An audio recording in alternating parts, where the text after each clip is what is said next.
আসসালামু আলাইকুম ওরহমাতুল্লাহি ওয়াবারকাতু। সম্মানিত প্রিয় ভাই বোনেরা, আজ আমরা টেন্স সম্পর্কে জানব ইনশাআল্লাহ। টেন্স কাকে বলে? সময় বা কালকে মূলত টেন্স বলে। সময় এবং কালকে মূলত তিন ভাগে ভাগ করা হয়েছে। এর কারণ হলো আমরা সারা জীবন যত কাজকর্ম করি, এই সমস্ত কাজকর্ম কিন্তু সবগুলি একরকম না, একই সময় হয় না।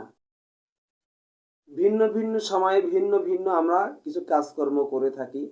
এই জন্য বিভিন্ন কাজকর্মের পরিপ্রেক্ষিতে সময় বা কালকে তিনটি ভাগে ভাগ করা হয়েছে। এক নাম্বার হচ্ছে প্রেজেন্ট টেন্স, দুই নাম্বার হচ্ছে ফার্স্ট টেন্স, তিন নাম্বার হচ্ছে ফিউচার টেন্স। প্রেজেন্ট টেন্স কাকে বলে?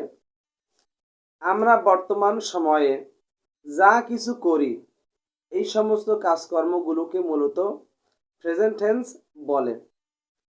ফার্স্ট টেন্স কাকে বলে? অতীতে আমরা যেই সমস্ত কাজকর্ম করেছিলাম, ওই সমস্ত কাজকর্মগুলোকে মূলত ফার্স্ট টেন্স বলে।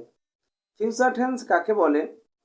আমরা ভবিষ্যতে যেই সমস্ত কাজকর্ম করব, আমাদের একটা লক্ষ্য থাকে, একটা স্বপ্ন থাকে যে আমি এসএসসি পাস করে ইন্টারে ভর্তি হব, অথবা ইন্টার পাস করে এটা করব ওটা করব, অথবা অনেকে মাস্টার্স কমপ্লিট করার পর আমি ভালো চাকরি করব।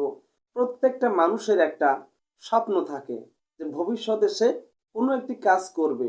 এই ভবিষ্যতে কোনো কাজকর্ম করাকে মূলত ফিউচার টেন্স বলে।